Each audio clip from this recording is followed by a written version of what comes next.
Before this journey begins, I want to show you something that many of you have been asking for.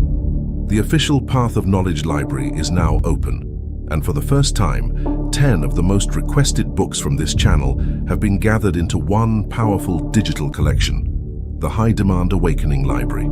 These are not random titles. They are the books connected to the teachings that have awakened the deepest questions in this community: vibration, consciousness, inner power, surrender, divine frequency, the soul, and the hidden laws of transformation. For the next 72 hours, this complete collection is available through a special launch offer. You will find the link in the description and in the pinned comment. If this channel has been part of your path, this library was created for you. Now, let us begin. Introduction: the Great Tuning. At some point in the second half of life, a person begins asking questions that are different from the questions of youth.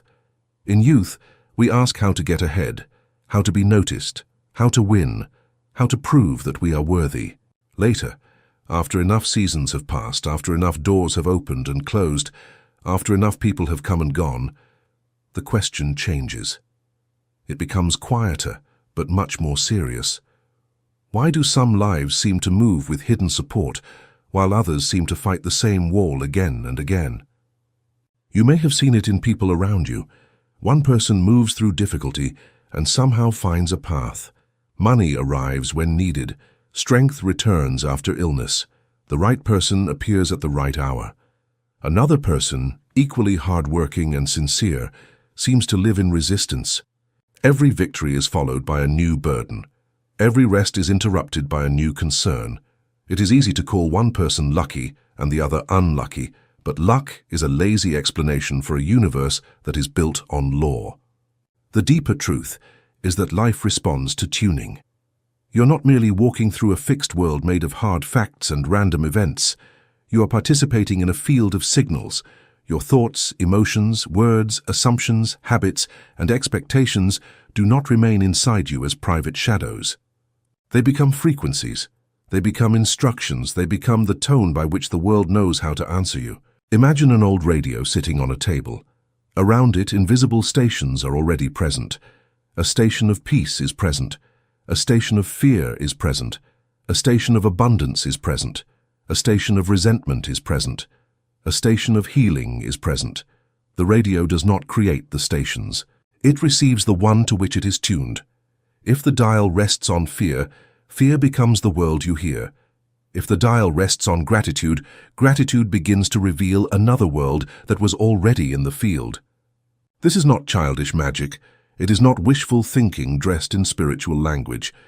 It is the practical art of learning what signal you have been broadcasting, what signal you have been accepting, and what signal you are now prepared to choose. The miracle is not that God changes his mind about you. The miracle is that you learn to move your own dial until you can receive what was never absent. The years behind you are not a disadvantage. They are evidence. You have lived long enough to know that force alone does not create peace. You have struggled enough to know that anxiety does not solve what love and clarity can solve. You have seen enough beginnings and endings to understand that the visible world is not the whole world.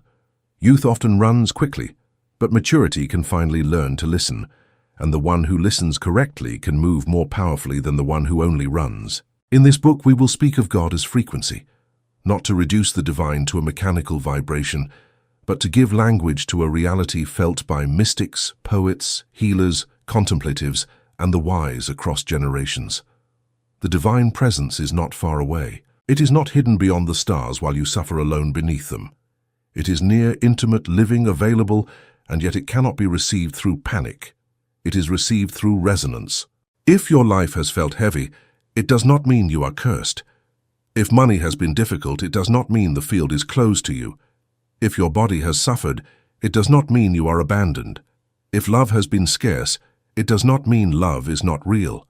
It may mean that the inner instrument has been tuned by fear, memory, disappointment, or old programming for so long that the music of grace has sounded faint. The first act is not to blame yourself.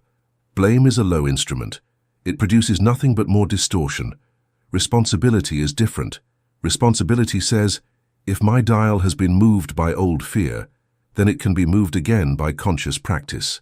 If my inner field has been trained by years of scarcity, it can be trained by years of abundance. If my heart has repeated grief, it can learn to repeat gratitude. This journey begins with a simple recognition. Reality is not only something you face, it is something you meet. You meet it with your state. You meet it with your expectation. You meet it with your inner speech. You meet it with the image you carry of yourself. You meet it with the emotion you rehearse most often. And reality, faithful as a mirror, begins to answer according to the frequency you bring. The purpose of this teaching is to help you become deliberate. Not tense, not obsessive, not desperate, but deliberate. You will learn to see the world less as an enemy and more as a responsive field. You will learn to treat your subconscious mind as sacred soil. You will learn to use your word as creative force. You will learn to wait without digging up your own seeds. You will learn to make the heart coherent, protect your vitality, guide your attention, renew your identity, heal the echoes of relationship, and finally, surrender into grace. Before we begin, take one slow breath. Let the body understand that this is not another demand placed upon your shoulders. This is an invitation to stop struggling against the music and learn how to tune the instrument. The reality you seek may not be far away. It may be closer than thought, waiting for the precise inner tone that allows it to enter. The path to your new life is not measured only in distance, effort, or age. It is measured in resonance. The dial can still move. The signal can still clear. The music can still change. The frequency of God has not abandoned you. It has been waiting for you to remember how to listen. There is another reason this teaching belongs especially to those who have already lived. The soul becomes more honest after it has discovered that achievement alone cannot quiet the inner noise. You may have obtained things you once believed would complete you, only to find that the same unrest followed you into a better room. You may have survived losses that stripped away illusions and left you standing before what cannot be bought. Such experience prepares the mind for frequency, because frequency is not decoration added to life. It is the hidden order beneath the life you have already been living. The world often teaches older people to lower expectation. It tells them to manage decline, accept disappointment, and call resignation wisdom. But resignation is not wisdom. Wisdom is the ability to distinguish what must be accepted from what can still be transformed. There are conditions the body may face, circumstances that require humility, and seasons that cannot be reversed. Yet the inner frequency with which you meet them can still change, and when that changes, the meaning, response, and outcome often change with it. This book does not ask you to become young again. It asks you to become tuned again. Youth is not the goal. Alignment is the goal. A young person can be full of panic, envy, confusion, and noise. An older person can become radiant, clear, magnetic, and deeply alive. The miracle is not always returning to a previous age. Sometimes the miracle is entering the age you are in with a level of spiritual authority you never had before. As you move through these chapters, do not consume them as entertainment. Let each idea test your private habits. Where is your dial first thing in the morning? What frequency lives in your speech? What emotion repeats before sleep? What identity has been wearing your name? What do you expect from people before they even speak? What do you call God, distant judge, silent absence, or living source? These questions are not theory, they are tuning forks. The purpose is not to create a fragile high that disappears when life becomes inconvenient.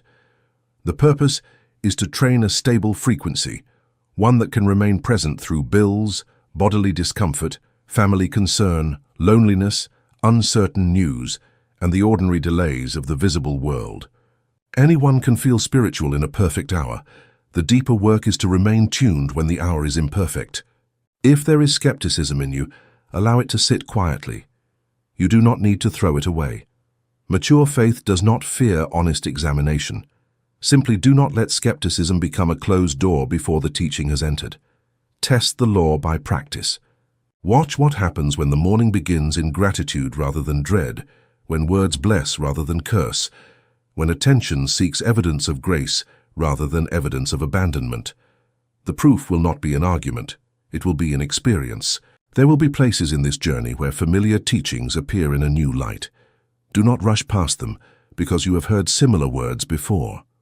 A truth heard at 30 is not the same truth heard after grief. Responsibility, aging, silence, and survival have carved deeper rooms inside you. The same sentence can become a different key when the soul is finally ready for the lock. Let this become the private agreement between you and the teaching. Nothing here will be treated as decoration. Every image, radio, mirror, garden, seed, heart, lighthouse, suit, echo, river, and cathedral is a way of making the invisible practical. The invisible is not vague when it becomes practice. It becomes breakfast, speech, posture, rest, money, forgiveness, and the hour before sleep. Do not be surprised if the mind tries to turn this work into another project of pressure. The old self may say, "Now I must manifest correctly. Now I must never feel fear. Now I must fix everything immediately." That is still the frequency of strain. This path begins with returning to the source, not punishing yourself for having been human. The great tuning is therefore an act of mercy. You are not being asked to become someone else in order to be loved.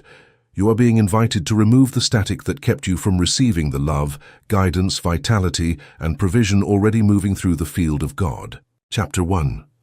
The Invisible Mirror. Look at the world around you and it seems solid. A chair seems solid, a wall seems solid, the body seems solid. A bank statement, a medical report, a difficult relationship, a closed door, all appear to be fixed facts. The senses are very persuasive. They report the surface so convincingly that most people spend their whole lives believing the surface is the entire truth. But the deeper sciences and the older spiritual traditions meet at one astonishing doorway. Matter is not as solid as it seems.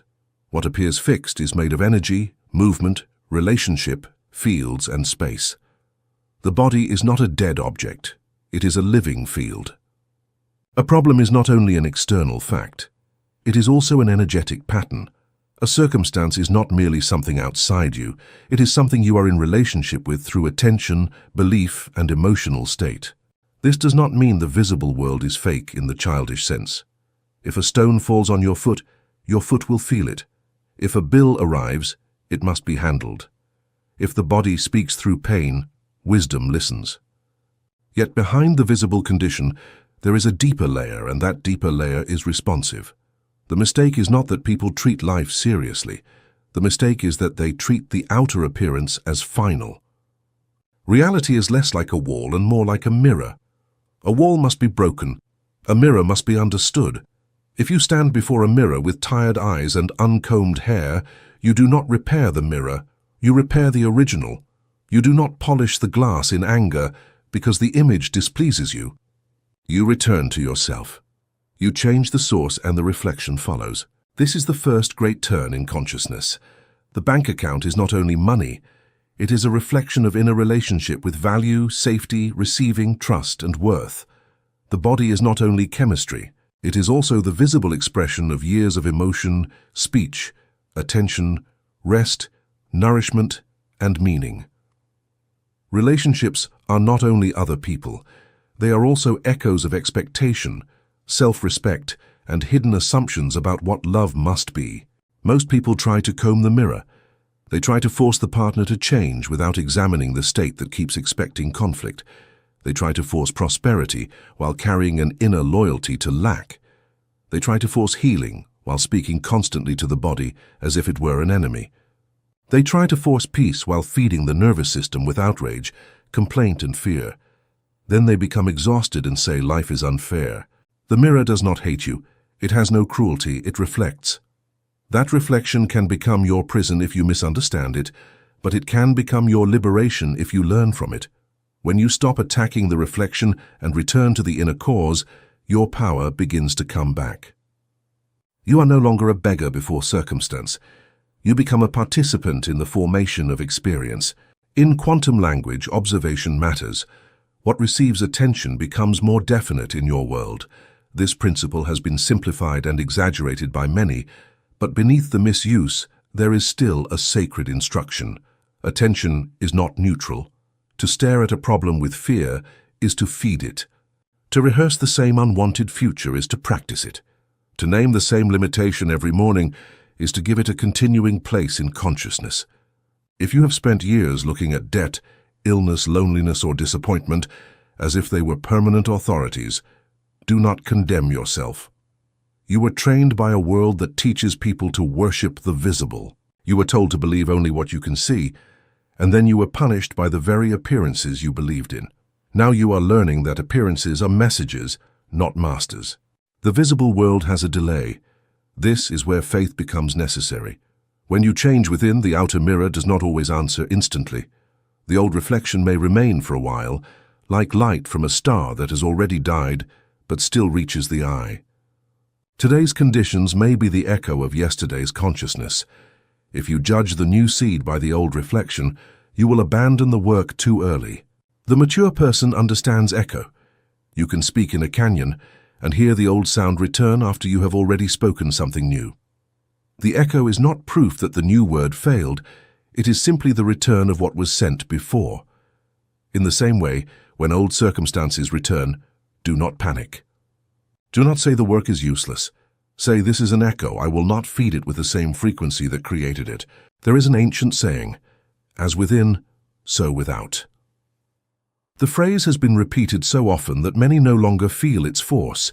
It means the inner arrangement becomes the outer correspondence. A life of outer conflict usually has an inner conflict beneath it. A life of repeated lack usually has an inner contraction around receiving. A life of mistrust usually contains a hidden expectation that love is dangerous or unstable. Again, this is not a doctrine of guilt. Guilt is useless here. Guilt looks backward and says, I am bad. Responsibility stands in the present and says, I have power. You did not consciously create every wound. You did not deliberately ask for every difficulty. You inherited beliefs, fears, emotional habits, family patterns, cultural messages, and spiritual distortions. But once you see the mirror, you are no longer helpless before it. Begin with a simple practice of perception. When something painful appears, instead of saying, why is life attacking me? Ask, what is this reflecting, asking, teaching, or revealing? When something beautiful appears, do not dismiss it as luck. Ask, what state in me allowed this? In this way, both blessing and difficulty become instructions. The mirror becomes a teacher. The goal is not to live in denial. The goal is to live from the source. Handle the visible world responsibly, but do not worship it. Pay the bill, but do not become the bill. Visit the doctor, but do not become the diagnosis. Speak to the person, but do not become the conflict. Look at the mirror, learn from it, then return to the original. The original is the inner state from which your life is being broadcast. The first chapter closes with this truth. Reality is not a prison of stone. It is a living mirror, a field of correspondence, a responsive surface waiting for a different original. When you change the signal, the reflection must eventually change. When you change the reel, the projected film must eventually change. When you stop combing the mirror and begin tending the self, the world begins to reveal how flexible it has always been. One of the most difficult transitions is moving from reaction to authorship. Reaction says, this happened, therefore I must feel this way. Authorship says, this happened, and now I choose the state from which I will meet it. The event may not be chosen, but the frequency from which you respond can be chosen. That choice is the beginning of freedom within the mirror. When a person says, this is just how life is, they often close the door to subtle change. The mirror then continues reflecting the old arrangement because no new original has been offered. But when a person says, this is what has appeared, and I am willing to become different at the level that produces appearance, a new relationship with life begins. The statement is humble and powerful at the same time. The mirror also reveals hidden loyalties. A person may say they want prosperity, while secretly believing poverty makes them morally pure. They may say they want love, while secretly believing intimacy means loss of freedom. They may say they want health while secretly receiving identity, attention, or permission to rest from being unwell. The mirror brings these contradictions into view, not to shame you, but to free energy trapped in divided desire. Some reflections are collective as well as personal. We inherit the fears of families, nations, religions, and generations. Not every pattern began with you, yet what passes through you can be transformed by you. The mirror does not demand that you blame yourself for the whole history of a pattern. It invites you to become the place where the pattern stops repeating unconsciously. When the outer world feels stubborn, Return to the simplest point of influence. What am I feeding with attention? What am I naming with authority? What am I assuming before evidence arrives? What emotion do I rehearse as normal? The mirror changes when the original changes consistently enough to become a new law. The mastery of this chapter is gentle persistence. You do not smash the mirror. You do not worship the mirror. You do not deny the mirror. You study it, learn from it, and change the one standing before it. In time, the reflection, faithful as always, begins to show a different face. The mirror principle also asks you to examine what you call normal. Normal is often only a repeated reflection. If struggle has appeared for years, struggle may feel normal. If criticism has appeared for years, criticism may feel normal. But normal is not sacred. It is simply what has been rehearsed. The mirror can learn a new normal when the original stops consenting to the old one. Remember that the mirror does not respond only to conscious wishes. It responds to the total posture of being. This is why the work must include thought, feeling, speech, body, memory, and identity. A divided signal creates mixed reflections. A unified signal begins to create clarity. In practical terms, ask the mirror smaller questions as well as larger ones. What is this irritation reflecting? What is this repeated delay reflecting? What does this recurring conversation show me about my boundaries, expectations, or self-image? Small reflections studied honestly prevent larger storms from becoming necessary teachers. The mirror also reflects beauty. Do not use this law only to analyze pain. When kindness appears, ask what in me is becoming available to kindness. When provision appears, ask what in me is beginning to receive. When peace appears, honor the frequency that allowed it. The mirror teaches through blessing as well as difficulty. Chapter 2. The Secret Garden, the Subconscious. Behind the waking mind there is a garden. It is not imaginary in the childish sense. It is the fertile depth from which habits, reactions, health patterns, desires, fears, memories, and repeated outcomes grow. This garden is your subconscious mind. It does not argue like the conscious mind. It does not debate. It receives impressions and grows them according to the life placed in them. A garden is generous but not selective. If you plant roses, it will grow roses. If you plant poison, it will grow poison. The soil does not say, "This seed will harm the gardener, therefore I refuse it." The soil only obeys the law of growth. In the same way, the subconscious does not reject a thought because it is painful. It receives what is repeatedly impressed with feeling and begins to organize life around it. This explains why many good people live difficult patterns. They are not being punished. Their inner soil has been planted by years of words, images, fears, family beliefs, repeated disappointments, cultural programming, and emotional conclusions. A child hears money is hard, life is dangerous, rich people are corrupt, illness runs in this family, love always leaves, and the seed enters before the child has a guard at the gate. Later, the adult calls these ideas reality. They no longer feel like beliefs because they have grown roots. A belief repeated long enough becomes invisible. It turns into atmosphere. The person does not say, "I believe money is hard." They say, "Money is hard." They do not say, "I carry a belief that aging means decline." They say, "At my age, this is normal." That is how the garden hides its own planting. The conscious mind is the gardener with the tools. It decides, analyzes, compares, plans, and chooses. But the subconscious is the earth, the irrigation, the root system, the night labor, the silent intelligence. If the gardener shouts one thing while the soil is full of the opposite seeds, the harvest will follow the deeper planting. Willpower alone cannot overpower the underground world for long. This is why people make resolutions and fail. They say, "From tomorrow I will be different." They force themselves for a few days, perhaps a few weeks, but the old inner instruction remains untouched. The subconscious still believes lack is safe, love is risky, the body must decline, and success brings trouble. The person is trying to build a new house on old roots. Eventually, the roots rise and crack the floor. Do not hate the old roots. Some of them were planted as protection. If you were hurt, the subconscious may have learned that withdrawal was safety. If you were humiliated, it may have learned that invisibility was wisdom. If money caused conflict in your family, it may have learned that abundance is dangerous. These roots may be limiting now, but many began as attempts to protect you from pain.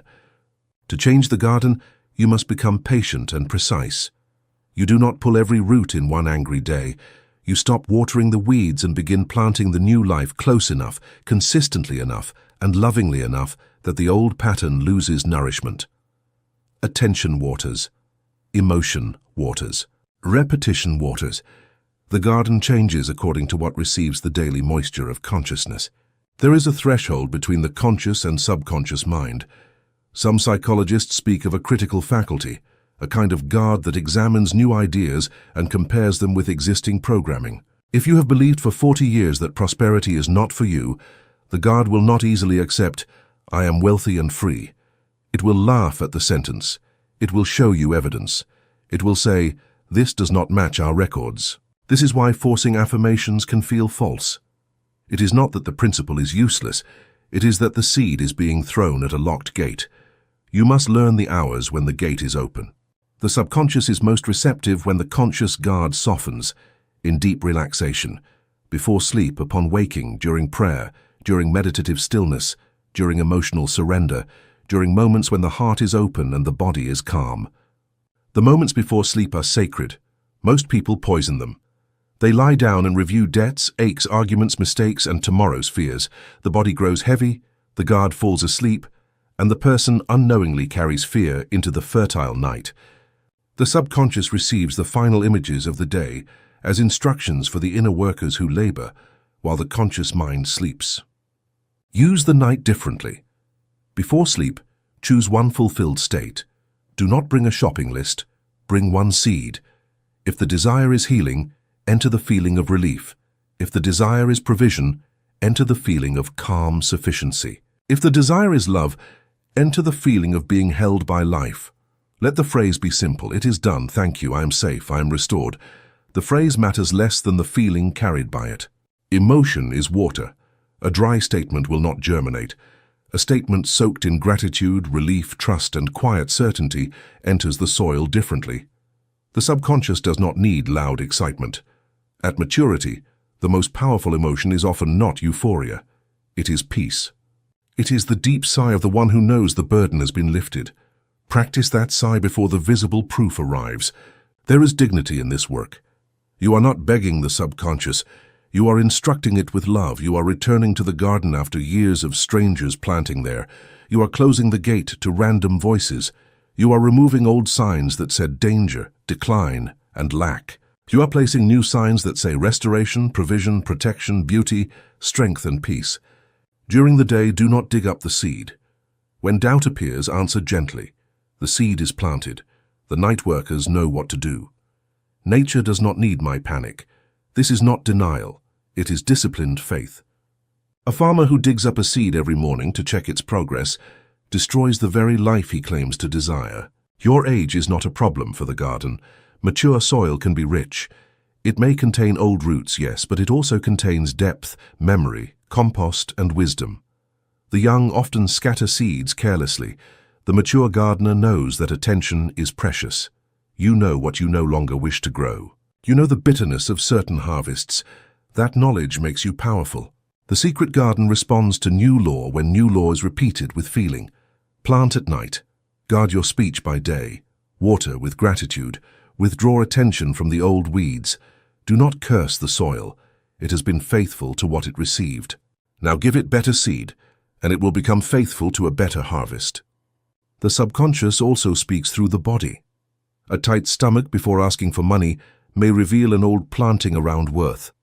A closed throat before telling the truth may reveal an old planting around safety. A sudden heaviness before joy may reveal an old belief that happiness will be punished. Do not treat these signals as enemies. They are roots showing themselves through sensation. Writing can help the gardener see the garden. Place a belief on paper and examine it as if it belonged to someone else. Money is always hard. I am too old to change. Love does not last. My body will only decline.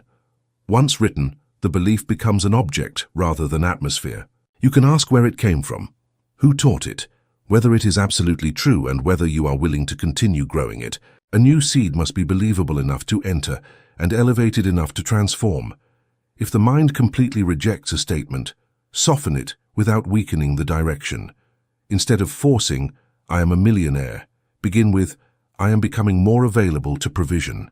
I notice new ways support can reach me. My relationship with receiving is healing.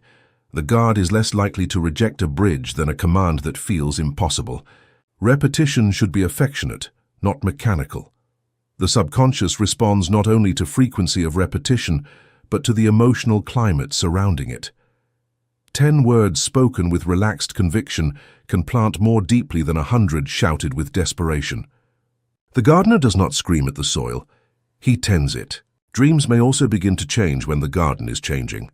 Old symbols can rise, forgotten memories may appear, emotional material may surface. Do not panic. The subconscious sometimes cleans by bringing buried things into light. What rises is not always regression. Sometimes it is excavation. The final responsibility of the gardener is protection. Do not reopen the gate to every voice after planting. A single evening of fear, gossip, and hopeless conversation may not destroy the garden, but repeated exposure becomes weather. Protect the soil. You are not fragile, but you are formative. What enters repeatedly eventually grows. There is no need to hurry the garden violently. Some inner seeds have waited decades for your conscious return. They will respond to patience because patience is itself a sign that a new gardener has arrived. The old gardener neglected or panicked. The new gardener stays. If you fall asleep in fear one night, do not condemn yourself the next morning. Simply resume the work. Gardens are not destroyed by one storm when they are tended faithfully. What matters is the climate you establish over time. The subconscious learns through images, but also through environment. If the environment constantly contradicts the new seed, the work becomes harder. Place visible reminders of the new garden around you. A clean table, a sentence of faith, a glass of water blessed before drinking, a chair used for prayer. The physical world can help educate the inner soil. Above all, never treat the subconscious as your enemy. It has been faithful, even when faithfully growing the wrong seeds. The moment you understand this, you stop fighting yourself and begin directing yourself. Inner conflict becomes inner stewardship. Chapter 3. The power of the word. The word is not merely a sound. It is not only air passing through the throat. A word is a shaped vibration carrying intention, memory, feeling, belief, and command. The ancient world understood this better than the modern world. In sacred traditions, creation begins with the word, not because the divine needed language as humans use it, but because sound represents ordered power entering the field. You live inside the atmosphere of your own speech. Every complaint, every blessing, every name you give yourself, every story you repeat about your body, age, money, family, and future becomes part of the invisible weather you breathe. The body hears you. The subconscious hears you. The field hears you. Life hears you through the frequency carried by what you say and what you silently repeat. This is why careless speech becomes expensive. People say, I am tired, I am broke, I am too old, I am unlucky, I am sick, I am alone, I am not good with money, I am not good with technology, I am always abandoned. They believe they are describing reality, but they are often reinforcing the very pattern they want to escape. Description becomes prescription when it is repeated with identity. The phrase I am is especially powerful because it attaches experience to essence. To say I feel pain today is one thing. To say I am a sick person is another. The first observes a condition. The second marries an identity. The subconscious responds strongly to identity because identity is the inner blueprint through which behavior, perception, posture, and expectation organize themselves. Never place after I am what you do not wish to strengthen. If the body is healing through a condition, speak of process rather than imprisonment. If money is tight, speak of transition rather than poverty. If energy is low, speak of restoration rather than decline. This is not lying. It is choosing the level of reality from which you command. You are not denying the surface, you are refusing to crown it. There is a reason the old word abracadabra has survived in human imagination. Beneath its theatrical use, it carries the ancient sense of creation through speech. The deeper teaching is simple. What I speak, I shape. The tongue is not an ornament. It is a wand, a chisel, a key, and sometimes, when unconscious, a weapon turned against the speaker. How many times has your own tongue cursed your future? Not through hatred, but through habit. A joke about your memory, a sentence about being too late, a complaint about the body, a prediction that nothing works out, a bitter phrase about money, a repeated story of betrayal. The subconscious does not understand that you are only venting. It records emotional language as instruction. The first discipline is restraint. Silence can be holy when the alternative is self-curse. If you cannot yet bless a situation, at least stop feeding it with destructive speech. If you cannot yet speak health, stop worshipping illness with constant description. If you cannot yet speak abundance, stop romanticizing lack. The tongue must be recalled from exile and returned to service. There is a diet of words more demanding than any diet of food.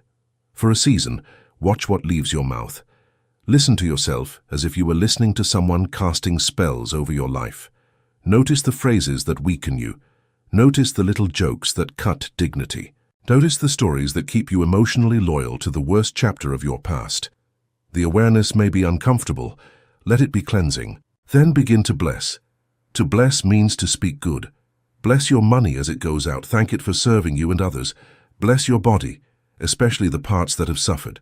Thank the feet that carried you, the hands that worked, the heart that stayed faithful, the lungs that continued receiving life. Speak to the body not as a broken machine, but as a loyal companion that has endured your fear and still serves you. Bless your home. Bless your food. Bless your relationships, even those that are difficult. Bless the day before it proves itself. Bless the phone before it rings. Bless the unknown road before you walk it.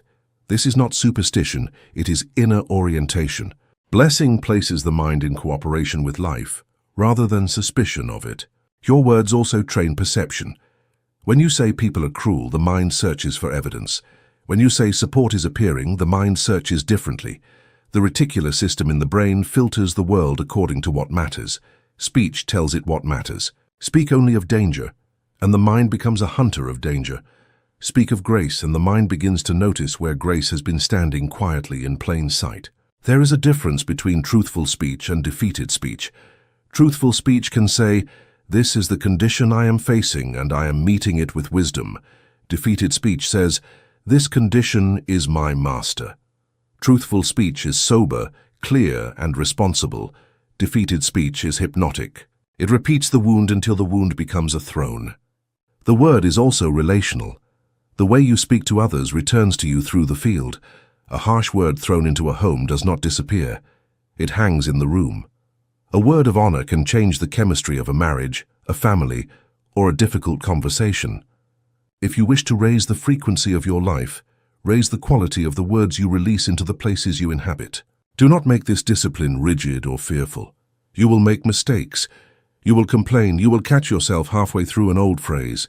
When that happens, stop and revise it aloud. No, that is the old word. The new word is this. The correction matters. It tells the subconscious that a new authority has entered. Before we continue, if this teaching is resonating with you and you want to go deeper into the complete written experience, the full premium edition is available through the link in the description. Return to it slowly, not as information to collect, but as a frequency to practice. The chapter of the word closes with one command. Speak as if life is listening because it is. Speak as if your cells are listening because they are. Speak as if the future is formed in part by the sound you give it, because the word is one of the instruments through which the invisible becomes visible. Notice also how the word shapes memory. When you tell the same story of being wronged, the memory becomes sharper along the edges of pain. When you tell the story with wisdom, the same event begins to release its poison. You need not falsify the past. You can narrate it from a higher altitude. Instead of saying, "I was destroyed," you may say, "I was initiated through difficulty and returned with greater sight." Words spoken about age are especially important. The culture repeats decline as if it were a hymn. People gather and compare pains, medications, limitations, and fears as though belonging requires agreement with deterioration. Refuse to make decline the language of fellowship. You can be honest about the body without placing your spirit under a curse. The word can also open the heart to money. Many people curse money whenever it leaves, then wonder why money hesitates to visit. They pay with resentment, receive with guilt, and speak of wealth with suspicion. Begin blessing circulation. Money is a movement of value. Let it move through clean hands, clean intention, and clean speech. What is blessed can return without shame. Practice replacing final words with transitional words. Instead of saying, "This is impossible," say, "I have not yet seen the way." Instead of saying, "I always fail," say, "I am learning to move differently." Instead of saying, "No one helps me," say, "Support can reach me through known and unknown channels." Transitional language keeps the door open. The highest use of the word is praise. Praise does not flatter life falsely. It recognizes the good so the good can become more visible. Praise the body for what works. Praise the day for one mercy. Praise the person for one genuine quality. Praise God before the answer arrives. Praise lifts the speaker into the field of receiving. In the end, the tongue must become a servant of the soul, not a servant of habit.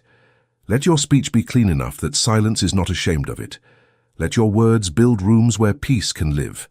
Let your mouth become an altar where the future is blessed before it is born. There are words you must stop borrowing from the frightened world. The world speaks in statistics, decline, inevitability, crisis, and comparison. You may hear those languages, but you are not required to make them your native tongue. The soul has another language: blessing, restoration, guidance, provision, peace, and becoming. Speak slowly when the word matters. Speed often belongs to habit. Sacred speech has weight. Before naming your future, pause long enough to choose. One chosen sentence can interrupt a whole lineage of unconscious repetition. A word repeated in the presence of others also creates social reality.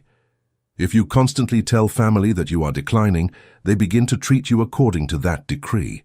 If you speak with quiet expectation of vitality, creativity, and purpose, you invite them to meet a different version of you. Your word trains not only your mind, but the field around you. There will be times when the most powerful word is no. No to gossip, no to self-insult, no to rehearsing disaster, no to inherited decline, no to speaking from a wound that wants to remain in charge. No, when spoken from the soul, is also a creative word, because it clears the space where yes can become fruitful. Chapter 4. The law of the harvest, the gestation time. The modern world has taught the mind to distrust time. We press a button and expect an answer. We send a message and expect immediate response. We order and expect delivery. But the deeper laws of life do not obey the nervous impatience of machines. Seeds still require darkness. Children still require gestation. Roots still grow before branches. The invisible still prepares before the visible appears. This is where many people lose the miracle. They change their thinking for a few days, speak differently for a week, pray more carefully for a short season, and then look around with disappointment. The account is still low. The pain is still present. The relationship still feels difficult. The outer world appears unchanged, and they conclude that nothing is happening. But they are judging the seed by the surface of the soil. A farmer understands what the impatient mind forgets. After sowing, the field does not immediately prove the seed. It looks empty. It may even look dead. Yet beneath the surface, the seed is splitting, softening, reaching downward before reaching upward. The first movement of life is often invisible and downward. Roots come before fruit. Depth comes before display.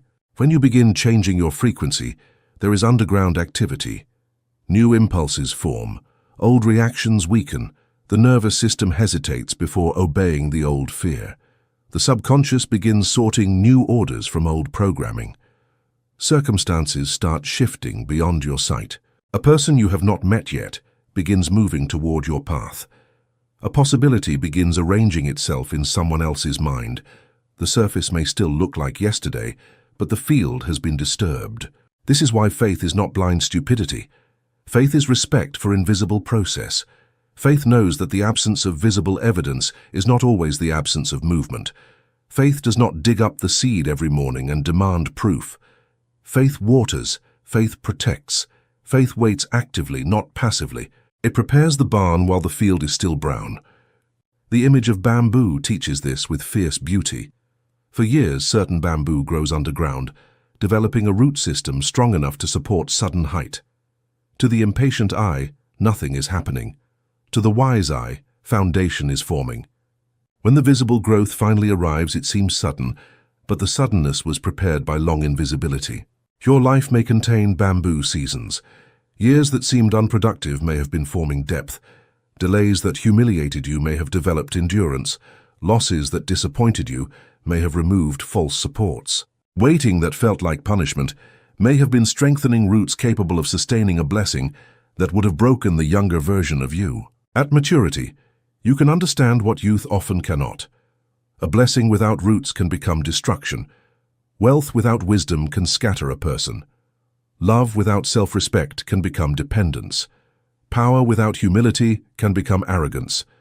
Visibility without identity can become collapse. Sometimes life delays the fruit until the roots are mercifully strong enough to hold it. There is another mercy in delay. Imagine if every thought appeared instantly. A moment of anger would become catastrophe. A passing fear would become a life event. A jealous thought, a foolish sentence, a sudden worry, all would become unbearable realities. Time protects you from your own unchosen thoughts. It gives you space to correct, revise, and choose what will be watered long enough to become visible. Delay is not always denial. Sometimes delay is the universe asking, is this truly the seed you want to grow, or only a passing storm in your mind? The field responds not to every flicker, but to persistence. What you return to with emotion and repetition becomes cultivated. This is why consistency matters more than intensity. One day of spiritual excitement rarely changes a life. 100 quiet returns can. There is a phase in every transformation when the old structure breaks. The seed shell cracks. If the seed could interpret, it might believe it was dying. In truth, it is opening. Human beings often experience this as confusion, pressure, or the temporary worsening of appearances. Old patterns resist removal. Old identities tremble. The former world shakes because a new one is pressing through. Do not run backward at the cracking stage. When a new bill arrives after you begin practicing abundance, do not say abundance failed. When a symptom flares after you begin practicing healing, do not say healing failed. Stand still. Ask what must be met responsibly, then remain faithful to the new frequency. The old shell may be breaking. Do not mistake birth pressure for evidence of defeat. The danger is doubt repeated as ritual. Doubt by itself is not fatal. A passing question is human, but obsessive checking can kill the seed. Looking for results every hour, measuring the body with panic, watching the account with dread, testing people to see if they have changed. All of this drags the seed into harsh light before it has rooted. Faith is not staring at the soil. Faith is tending the conditions. Active waiting is the mature path. If you pray for rain, prepare the vessel. If you expect healing, make plans that honor health. If you expect prosperity, organize your affairs like someone ready to receive responsibly. If you expect love, become a home where love can breathe.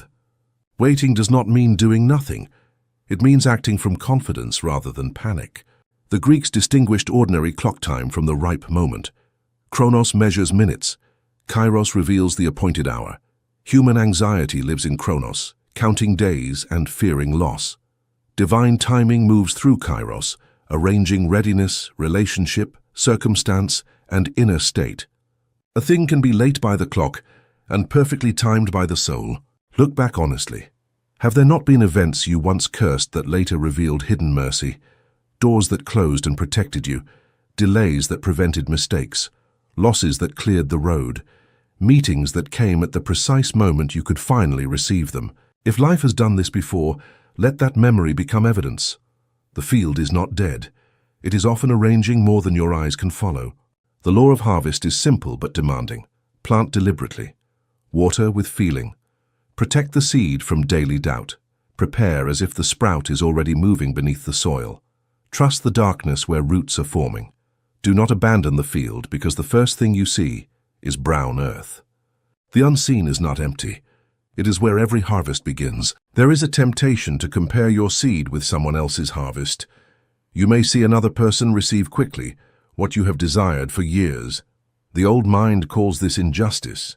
The wise mind says, I do not know the history of their field, and I will not abandon mine because another crop has appeared elsewhere. Comparison is one of the ways people stop watering their own soil. Some seeds are seasonal. If planted in the wrong inner season, they wait. This waiting is not failure. It may be that your nervous system, relationships, habits, or identity must align before the seed can rise. The seed contains life, but life requires conditions. Instead of cursing time, improve conditions. Active waiting includes removing what would choke the sprout. If you ask for peace but continue feeding outrage, you are planting and poisoning at once. If you ask for prosperity but continue speaking contempt over wealth, you are watering and salting the ground. If you ask for love but continue rehearsing betrayal, the new seed competes with an old forest. Clear around what you desire. There are also false sprouts. Sometimes early excitement appears and disappears. Do not despair. Early movement teaches. A conversation that does not become the final answer may still prepare you for the answer. A small improvement that fades may still show the body that change is possible.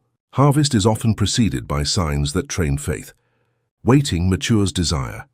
At first, a desire may be mixed with fear, pride, revenge, or the need to prove something. During gestation, the desire can become cleaner. You may discover that what you truly wanted was not the object alone, but peace, dignity, expression, safety, or love. Then the harvest arrives in a truer form than the first request. Trust does not make you inactive. Trust makes your action less frantic. You still send the letter, make the call, study the skill, care for the body, prepare the room, and manage the visible responsibilities. But you act as one cooperating with growth, not as one trying to force the sun to rise. A harvest can also arrive in a form that teaches stewardship. Sometimes the first sign is not the full answer, but an opportunity to prove you can handle the answer. A small amount of money tests whether you bless or fear. A small improvement in health tests whether you continue caring for the body. A small opening in love tests whether you remain grounded. Do not confuse silence with absence. The womb is silent. The earth around a seed is silent. The workshop of God is often silent. Noise is not proof of progress, and silence is not proof of abandonment. Faith in gestation is strengthened by remembering previous harvests. Write down times when life worked without your constant control. Remember the help that arrived unexpectedly, the problem that resolved, the strength that came when needed. Memory can either feed fear or nourish faith. Choose which memories water the field. The waiting season is not empty time. It is character time. The person who can remain faithful without applause becomes capable of holding blessings without addiction to applause. The hidden season forms the vessel as much as the visible harvest fills it. Chapter 5. The radio of the heart, vibration and feeling. The mind can understand a teaching and still fail to live it. Many intelligent people know the language of manifestation, prayer, consciousness, and faith, yet their lives do not change deeply because the teaching remains in the head. The head can repeat a principle.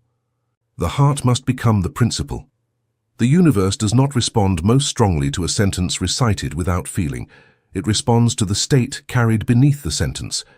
The heart is not merely a pump. Even if one approaches the subject scientifically, the heart generates a powerful electromagnetic field and communicates constantly with the brain, the nervous system, and the body. Spiritually, the heart has always been regarded as a throne, a chamber, a temple, a sanctuary, and the center through which human life rises or falls in frequency. Thought gives direction, but feeling gives force.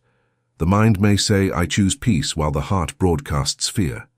The mind may say, "I choose abundance," while the chest is tight with panic.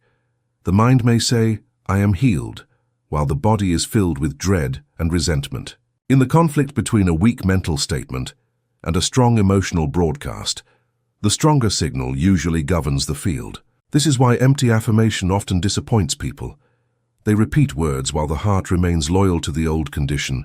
They speak wealth with a poverty vibration. They speak love with an abandonment vibration. They speak health with a terror vibration.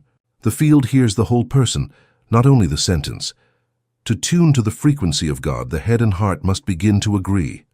Return to the radio image. You do not receive a station because you desire it while leaving the dial untouched. You receive it when the instrument vibrates at the corresponding frequency. Emotion is the dial. Desire says what you want. Feeling says where you are tuned. The work is not to deny desire, but to move feeling into the state of fulfillment before the outer signal is fully visible. This is difficult because the world trains us to feel after the event. I will feel safe after money comes.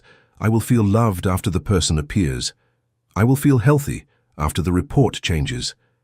But spiritual law asks for a reversal. Feel the state first, not as pretense, but as inner entrance. Enter the relief, enter the gratitude, enter the safety, enter the dignity.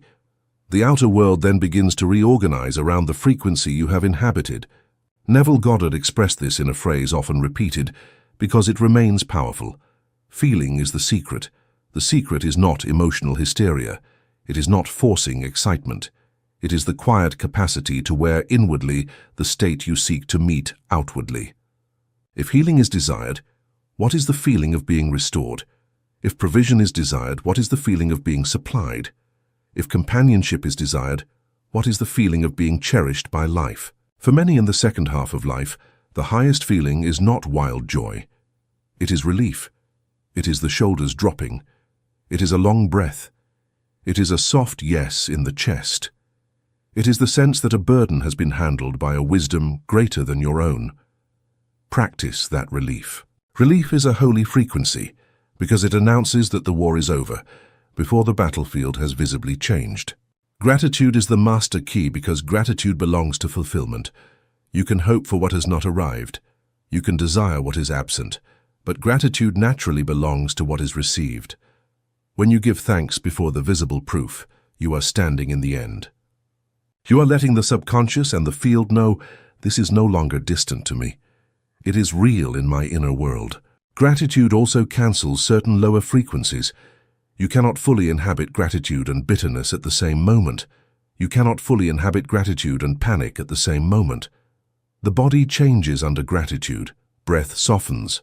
Muscles release. Perception opens. The mind becomes available to possibility. Gratitude is not politeness. It is a technology of alignment. A simple heart coherence practice can change a day. Bring attention to the center of the chest. Breathe slowly, as if the breath were moving through the heart itself. Let the exhale carry away tension. Then remember one moment of sincere appreciation. It may be a grandchild's face, a sunrise, a dog leaning against your leg, the taste of coffee, the fact that you are still alive. Let the feeling become warm. From that warmth, speak your prayer. Not from desperation, not from clenched demand, from coherence. The request carried by a coherent heart is different from the request carried by panic. Panic says, I am separate from the source. Gratitude says, I am already in contact with the source. Prayer becomes most powerful when it rises from contact, not from exile. Beware of unconscious tuning. The heart radio is always broadcasting. Many people wake and immediately tune to yesterday's worries. They scan the body for pain, remember bills, rehearse family problems, and check the world's fear before their own soul has been given a chance to speak. By breakfast, the dial is already set to struggle. Then they call the day heavy. Begin the morning differently. Before the world enters, choose a frequency. Give thanks for 3 things slowly enough to feel them. Bless the day before it proves itself. Breathe into the heart and remember that you are not alone inside existence. A small smile is often the sign that the dial has moved. It does not have to be dramatic. It only has to be sincere. There is a way of living that follows the old order. Have, then do, then be. When I have money, I will do what I want, and then I will be peaceful. The higher order is be, then do, then have. Be peaceful now, and from peace, take different action. Be abundant in the inner state, and from abundance notice different opportunities. Be loved in the heart, and from love stop begging for proof. This does not mean outer conditions do not matter. They do. But the order of power matters more. If your state depends entirely on conditions, you are a servant of every change. If conditions are met from a trained state, you become steady. You may still handle difficulty, but difficulty no longer owns the frequency of your entire being. The best protection is not tension, it is resonance. A person who lives in gratitude, coherence, and love is not naive. They are energetically disciplined. Lower conditions may still appear, but they do not enter as deeply. The person has an inner shelter. The heart becomes a radio tuned to the frequency of God. And when that signal is strong, the noise of the world loses authority. The heart also stores old music. A person may think they have forgiven, but the chest tightens at the name. They may believe they are open to abundance, but the heart contracts when imagining receiving more. They may want love, but the heart expects abandonment. These contractions are not proof that change is impossible. They are places where the dial still remembers an old station. Work with the heart slowly. Do not command it harshly. A heart that has been disappointed may not immediately trust a new frequency. Sit with it. Breathe with it. Speak to it as to a faithful friend. Tell it, we are learning safety again. We are learning to receive again. We are learning that not every door opens to pain. Music can help the heart remember coherence. Certain sounds soften the field. Certain voices raise it. Certain environments disturb it. Become observant. What music leaves you clearer? What sound makes the body tense? What silence nourishes you? The heart radio is influenced by atmosphere. Choose atmosphere consciously. The heart is also connected to generosity. One of the quickest ways to leave the frequency of lack is to bless someone sincerely. This does not require money. It can be a word, a prayer, a kind look, a patient response. Generosity tells the subconscious, I am not empty. I have something to give. That signal opens the channel of receiving. When gratitude feels impossible, begin with neutrality.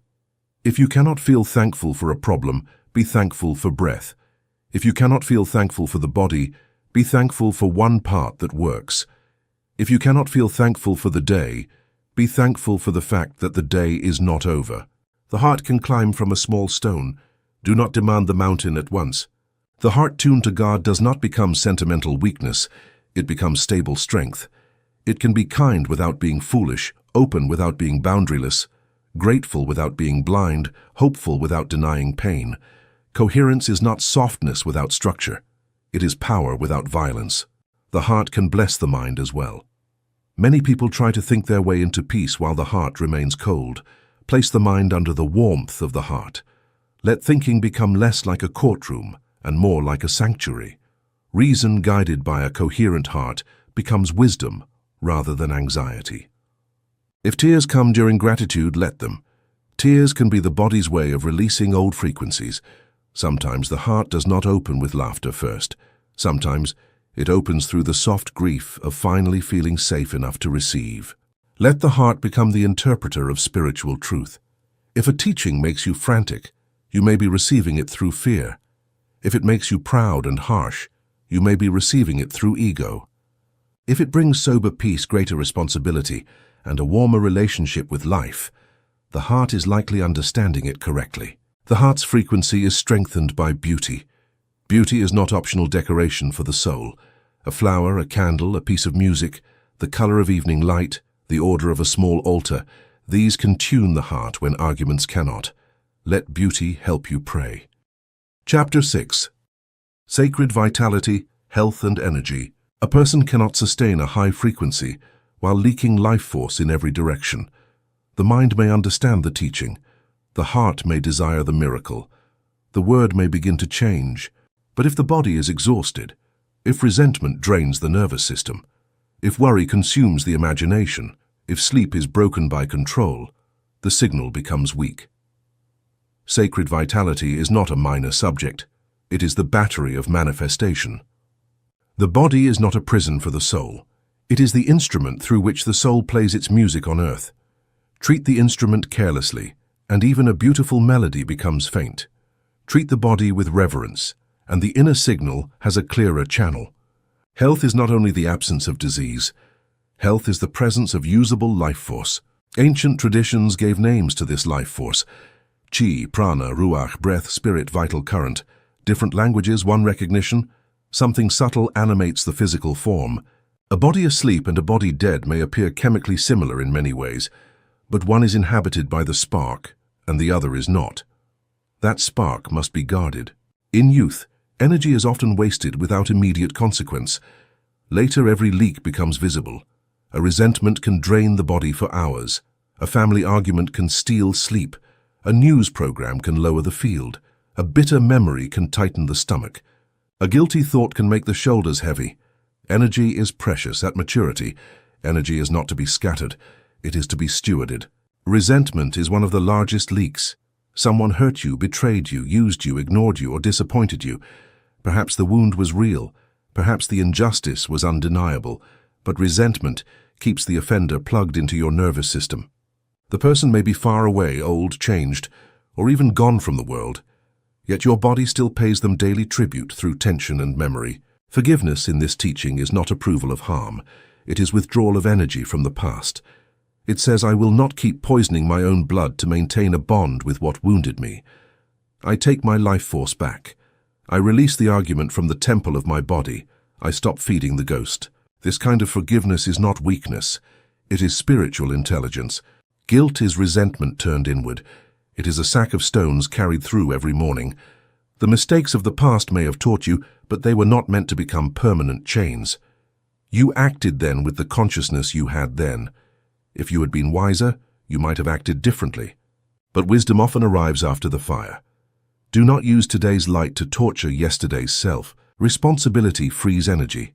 Guilt consumes it. Responsibility says, I learned. I repair what can be repaired. I live differently now. Guilt says, I must continue suffering to prove that I understand. That is false. Suffering is not proof of transformation. A changed life is proof of transformation. Put down the stones. You need your energy for the road ahead. Worry is imagination misused. It creates vivid inner films of outcomes you do not want, then asks the body to react as if those films were happening now. The heart races. The stomach tightens. The breath shortens. The body pours chemistry into a danger that may never arrive. Worry is not responsibility. It is expensive rehearsal for a feared future.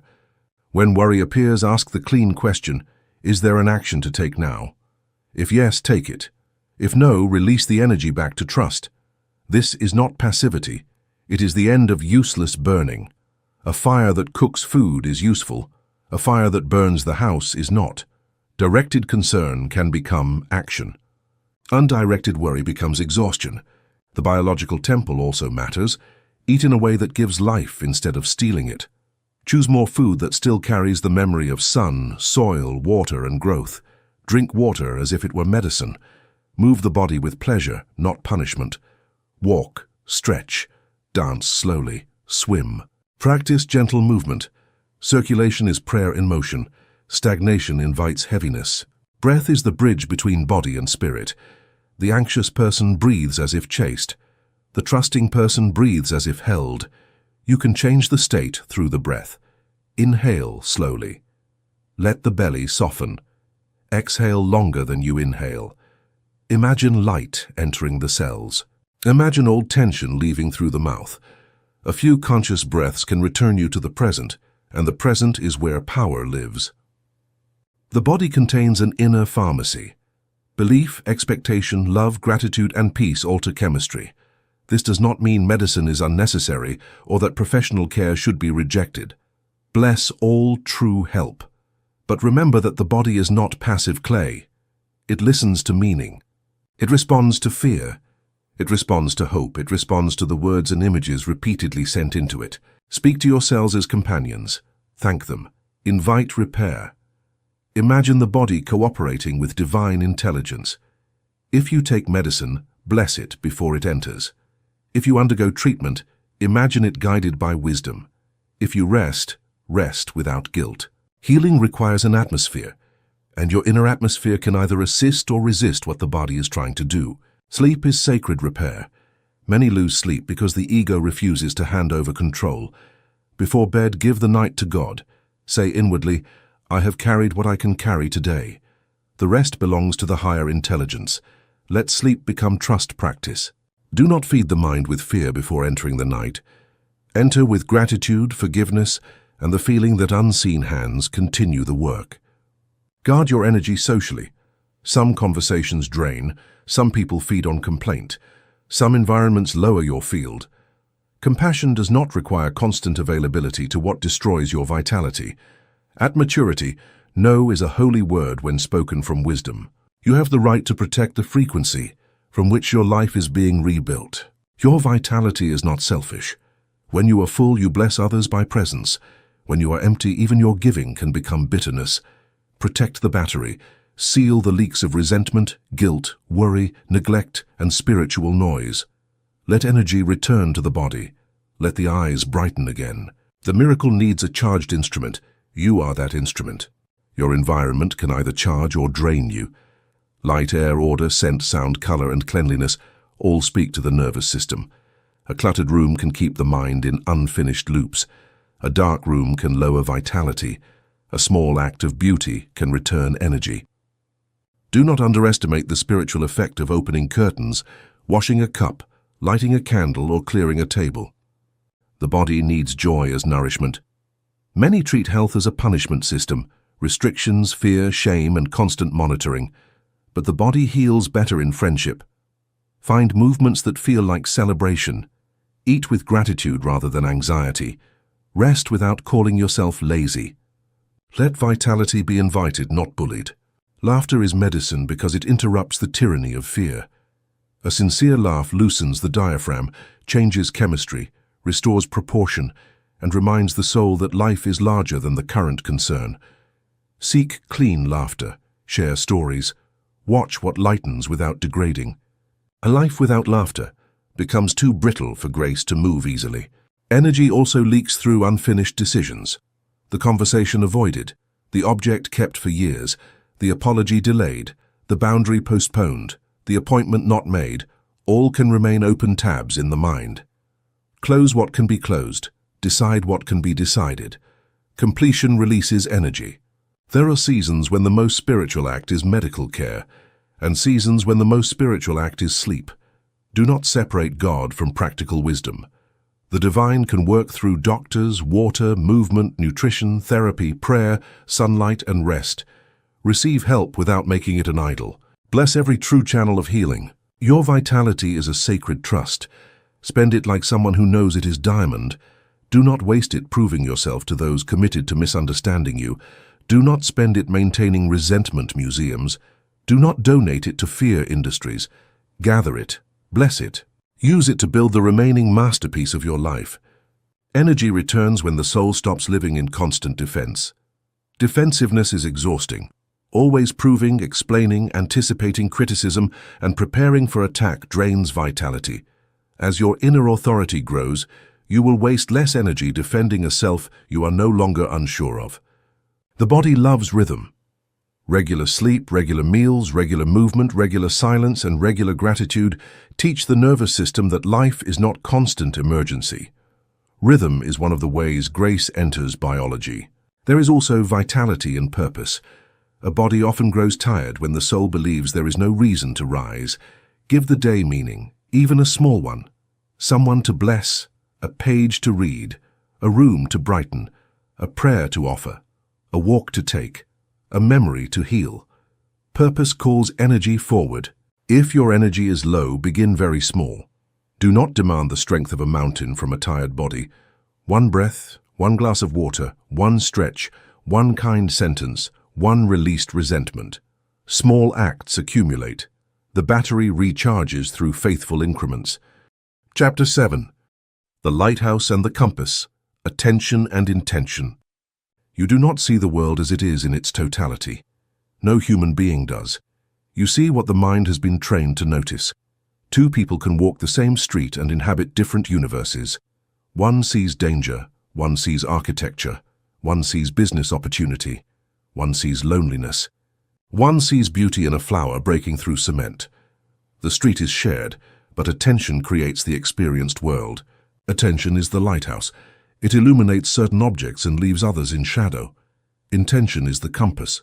It tells the lighthouse where to turn. Without attention, life feels random. Without intention, attention is hijacked by habit, fear, media, memory, and other people's urgency. A person without a chosen focus becomes easy to govern from outside. The brain filters reality. It cannot process every sound, color, movement, threat, opportunity, face, detail, and possibility with equal intensity. It selects. The reticular activating system is part of this selection process. It notices what has been marked as important. If fear has trained the system, threat becomes important. If gratitude trains it, blessing becomes visible. If opportunity trains it, doors begin to appear. You have experienced this with ordinary things. Decide to buy a certain car, and suddenly that model appears everywhere. It was not created overnight. It entered relevance. In the same way, support may be around you now, but filtered out. Abundance may be moving near you, but unrecognized. Kindness may appear often, yet your mind, trained by disappointment, may dismiss it quickly and remember only insult. This is not because the mind is evil. It is because the mind is obedient. It goes hunting for what you repeatedly name. If you speak daily of pain, it hunts for pain. If you speak daily of decline, it hunts for decline. If you speak daily of offense, it hunts for offense. The mind is a loyal servant, but a dangerous master. Give it a better assignment. Where attention goes, life force follows. The painful condition that receives constant emotional attention becomes central. The fear that is studied all day becomes large. The resentment revisited at breakfast, lunch, and night becomes a shrine. This is why spiritual discipline requires attention discipline. You do not need to deny problems. You need to stop making them the sun around which your whole inner world revolves. Treat problems as tasks, not identities. A bill is a task. A symptom is a message. A conflict is a conversation or boundary. Handle what must be handled, then return the lighthouse to what strengthens you. Do not let every difficulty move into the main room of consciousness and decorate it with fear. Intention gives direction before the day begins. Many wake up and ask, "What will happen to me today?" That is passive. Ask instead, "What frequency will I carry today? What will I look for? What will I serve? What will I refuse to feed?" A day without intention is a field open to every passerby. A day with intention has a compass. Set the compass simply. Today I intend to notice support. Today I intend to speak with dignity. Today I intend to see one opportunity. Today I intend to treat my body as a friend. Today I intend to bless money coming and going. The sentence is not a superstition. It is an instruction to the inner search system. Become a hunter of evidence. Not evidence of fear, but evidence of grace. At night, remember 3 things that carried goodness: a kind word, a moment without pain, a meal, a message, a laugh, a solution, a bird outside the window. The ego may mock small blessings because it wants dramatic proof. Ignore the ego. Small evidence trains the mind to recognize larger evidence. Do not despise small signs. A small refund, an unexpected call, a useful idea, a pleasant encounter, a moment of physical ease. These are birds before land. They announce that the field is shifting. If you dismiss them, you train the mind to ignore help. If you honor them, you deepen receptivity. Gratitude for small signs opens the gate to larger ones. Information is also a diet. The eyes and ears are gates. If you feed them constant fear, outrage, scandal, and crisis, do not wonder why the inner field is agitated. A person cannot drink poison all day and complain of bitterness in the blood. Protect the gates. You do not need ignorance. You need sovereignty over what enters the sacred chamber of attention. Choose music, books, prayer, noble conversation, beauty, silence, and meaningful learning more often than noise. Let the nervous system remember that the world contains more than emergency. The news may tell you what is broken. It rarely teaches you how to become whole. Keep informed enough to act wisely, but not so saturated that your soul forgets the frequency of peace. Synchronicity begins to increase when attention and intention align. You think of someone and they call. You need information and it appears through a conversation. You pray for direction and a phrase in a book opens the path. Do not become superstitious, but do become attentive. The field often speaks through meaningful coincidence. A mature soul can recognize a wink without becoming childish about it. There is also an art of holy indifference. Not everything deserves your light. Not every argument deserves your breath. Not every insult deserves a response. Not every ache deserves a throne. Not every opinion deserves entry. Attention is expensive. Spend it where it builds life. Refuse to donate your most sacred currency to every passing disturbance. The lighthouse and compass work together. Attention says, "This is what I illuminate." Intention says, "This is where I travel." When both are unconscious, life feels like accident. When both are trained, the same world begins revealing hidden paths. The good was not absent.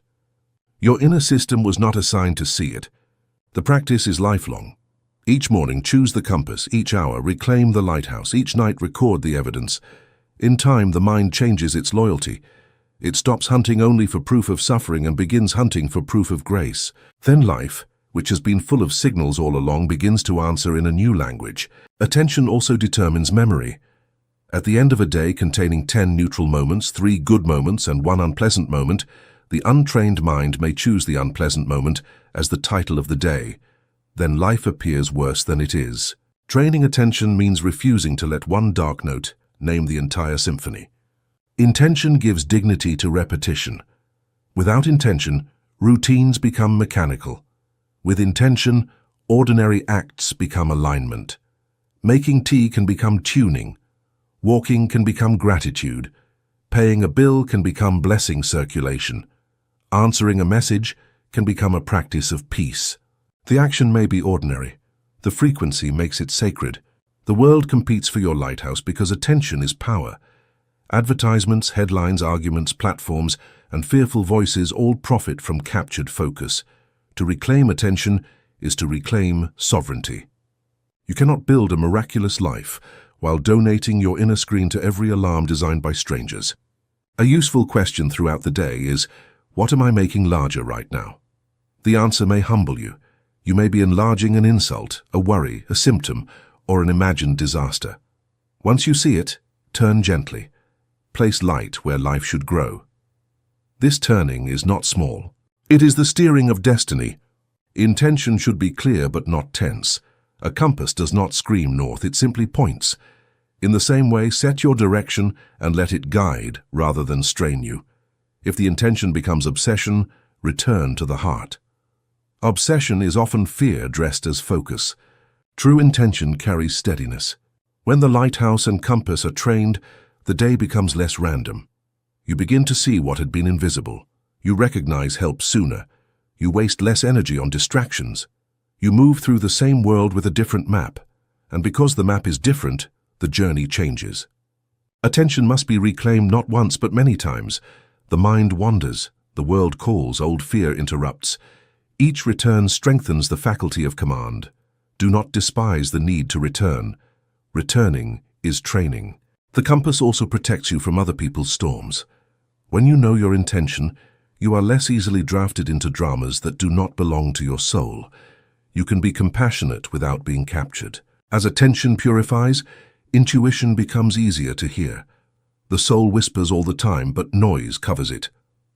When the lighthouse is no longer swinging wildly toward every alarm, the compass needle steadies. Direction often appears as a simple knowing rather than a dramatic voice. Guard also the attention you give to your own past. Remembering with wisdom is different from replaying with addiction. Visit the past to retrieve lessons, not to rebuild the prison. Then turn the lighthouse forward again. Chapter 8. The new suit reinventing the identity. You cannot live a new life while wearing an old identity as skin. Many people try to change circumstances without changing the self-concept that keeps reproducing those circumstances. They want abundance, but still identify as the one who never has enough. They want healing, but still identify as the permanent patient. They want love, but still identify as the abandoned one. The outer request is new, but the inner name remains old. Identity is a suit worn so long that it begins to feel like the body. A person says, "This is just who I am," but often it is not who they are. It is who they became while adapting to fear, family, culture, disappointment, repetition, and survival. The personality is not the soul. It is a garment. Some garments served a season and must be honored, then removed. The words I am are not casual. They are identity doors. Whatever follows them begins to organize perception and behavior. I am too old. I am bad with money.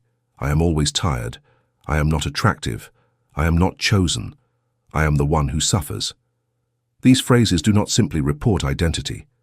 They maintain it. A new life requires a new inner name, not a public performance, not vanity, not denial, but a clean declaration of what you are now willing to become. I am restored. I am guided. I am prosperous in consciousness. I am learning vitality. I am available to love. I am a wise steward of my energy. I am not the wound. I am the one who rose through it. Society gives heavy labels in later life. Retired, old, widow, sick, limited, outdated, past the prime. These labels can become coffins if accepted without examination. To retire from a job is not to retire from life. To lose a partner is not to lose the capacity for love. To have a diagnosis is not to become only a diagnosis. To age is not to become irrelevant. A tree in maturity gives shade that a sapling cannot give. Acting as if is often misunderstood. It does not mean pretending foolishly. It means practicing the physiology, speech, emotional state, and choices of the identity you are entering.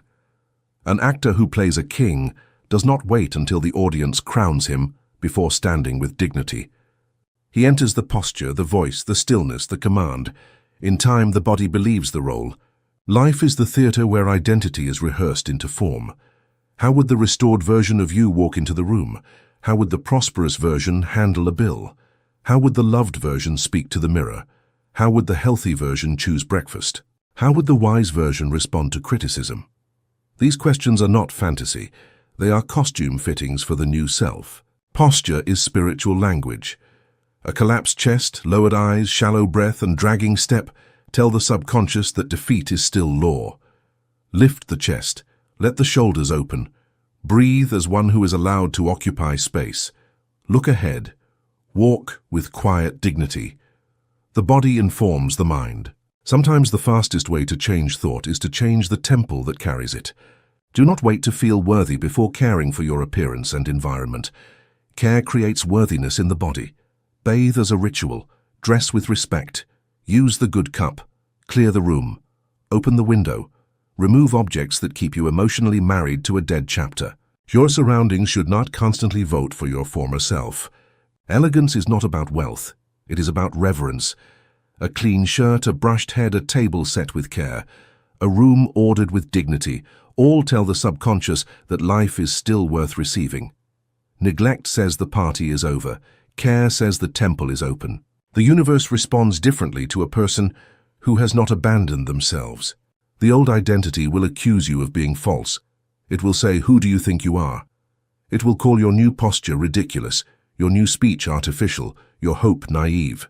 Understand this. The old identity is protecting its position.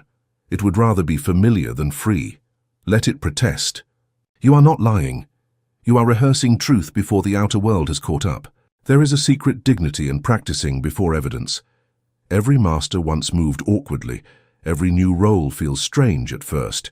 New shoes are stiff. New language feels foreign. A new self-concept may feel uncomfortable because the nervous system has not yet learned it. Continue. The leather softens, the voice steadies. The new identity begins to feel like home. Change the inner dialogue around mistakes. When you drop something, forget something, or stumble, do not use it as evidence for decline. Speak as a loving guide. Stay calm. You are learning. You are present. Nothing sacred has been lost. The mind must feel safe inside your own voice. Cruel self-talk is an old government. Dismiss it. Your home is the stage on which identity is practiced. If the house is full of stagnant memory, make one corner clean and alive. If you cannot change everything, change one table, one drawer, one window, one chair. Let some part of the physical world confirm the new order. Beauty gives the subconscious evidence that something has shifted. Perspective is one of the gifts of age. You have survived things that once seemed impossible. You have crossed storms, losses, humiliations, and uncertainties. Do not identify only with the wound. Identify with the one who endured. The young often panic because every storm feels final.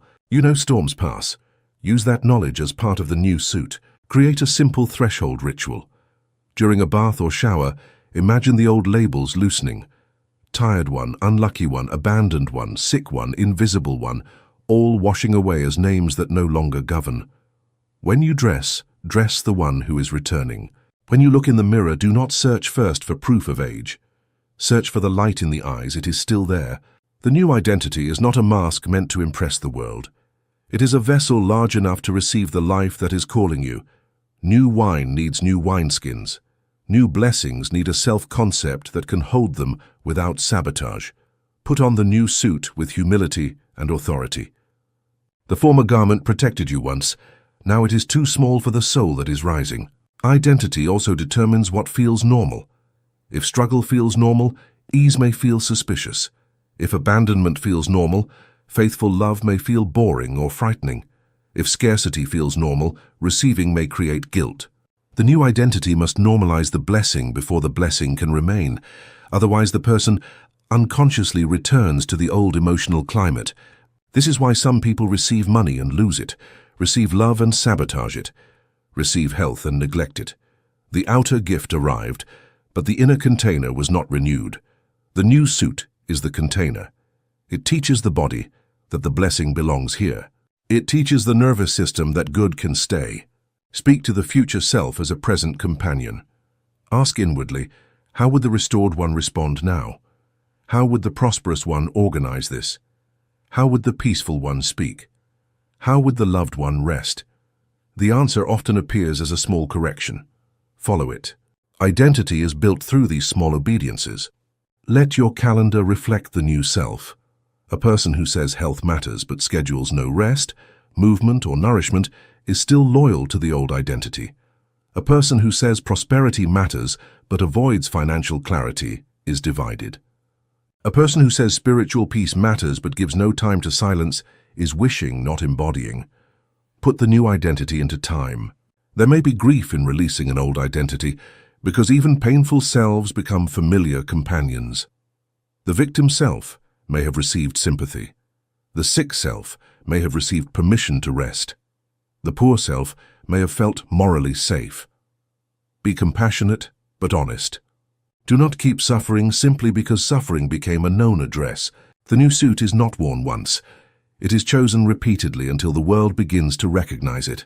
At first, others may still speak to the old you. They may expect the old complaint, the old collapse, the old reaction. Smile inwardly. They are reading an outdated script. You do not need to perform it anymore. The new identity should be spacious enough to include learning.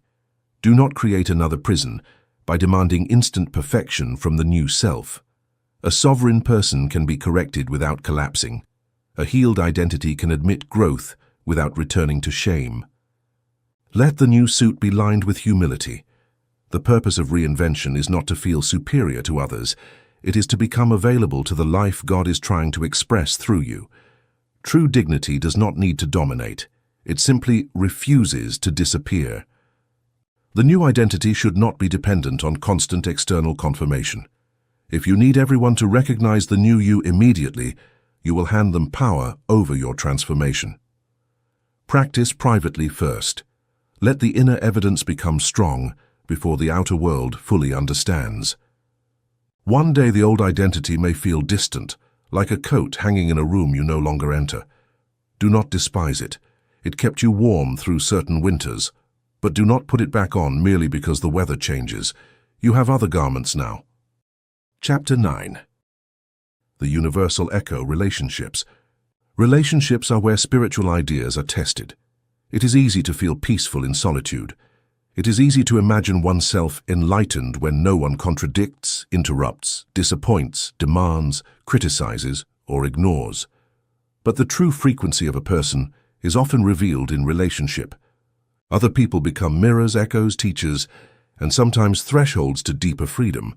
This does not mean other people are not real or that their pain and choices do not matter. It means your experience of them is shaped by your own inner assumptions, expectations, wounds, and self-worth. You do not meet people only as they are. You meet them through the field you carry. They meet you through theirs. Relationship is not a single mirror. It is an exchange of mirrors. There is a mystical idea that the world is yourself pushed out. Used wisely, it can liberate. Used carelessly, it can become blame. Its wisdom is not that you are guilty for everything others do. Its wisdom is that the patterns you repeatedly meet often reveal something about what you expect, tolerate, fear, project, or believe you deserve. If you expect disrespect, you may notice it quickly and reinforce it. If you secretly feel unworthy, you may accept treatment that confirms the wound. If you expect abandonment, you may read distance into neutral silence. If you expect conflict, You may enter conversations already armed. The other person may have their own responsibility, but your inner state still shapes the dance. Long relationships gather scripts. After decades, one partner says, "I know exactly how they are." The mind stops seeing the living person and begins seeing the stored file. He always does this. She never changes. They never listen. These sentences become cages. The other person may change in small ways, but your expectation drags them back into the old role. To change a relationship, begin by changing the inner script. Not by denying patterns, but by allowing the possibility that a new version can appear. See the person beyond the file. Look for one quality that is still alive. Speak differently about them when they are absent. Expect one new response. This loosens the quantum cage of expectation. Worry about loved ones is another subtle prison. Parents worry about adult children and call it love, but worry broadcasts weakness over the person worried about. It says, "I do not trust your soul, your path, your strength, or the divine intelligence working through your life." Love can care, guide when invited, help wisely, and pray powerfully. But worry is not prayer. Worry is fear wearing the mask of devotion. The greatest gift to grown children is not constant rescue. It is the inner image of their strength. See them guided, see them capable, see them learning what they must learn.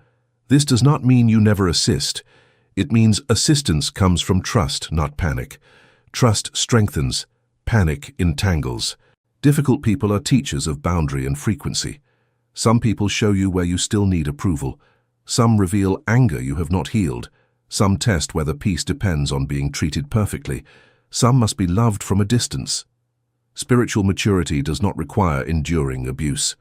It requires refusing hatred as the final bond. Hatred is attachment. Resentment is a chain. If someone has harmed you, protect yourself. Leave if necessary. Set the boundary. Speak truth. But do not continue hosting them in the house of your mind for free. The person who occupies your thoughts all day has power over your energy. Release is not weakness, it is eviction. There is a way to heal conversations that never happened. Sit quietly. Bring the person before you inwardly. Speak soul to soul. Say what was never said. Release what could not be resolved physically. Let them answer from the highest part of their being, not from the defensive personality you knew. End with freedom. You are free, I am free. We return to peace. Such inner work can change the atmosphere, even if the outer person never changes. Sometimes a call comes, sometimes a conversation softens, sometimes nothing external happens, but the knot inside dissolves. That is still a miracle. Not every relationship is restored in form. Some are restored through release. Loneliness also changes under frequency. There is loneliness that feels like abandonment, and there is solitude that feels like sanctuary. The difference is the relationship you have with your own presence. If you do not enjoy your own company, silence becomes punishment. If you begin treating yourself as sacred company, solitude becomes a temple. The empty room becomes spacious rather than cruel. Speak to God in the house, bless the chair. Let music fill the air, read aloud. Cook as if someone beloved were visiting because someone beloved is present. You. Completeness attracts healthier companionship than desperation. A person who has made peace with solitude does not beg for company that destroys peace. Silent blessing can change a room. When someone is tense, instead of preparing attack, quietly bless them. May you be at peace. May the good in you rise. May this conversation be guided. The soul feels what the personality may never hear. This does not guarantee obedience from others, but it changes your field and your field influences the meeting. Beware of sacrifice that becomes resentment.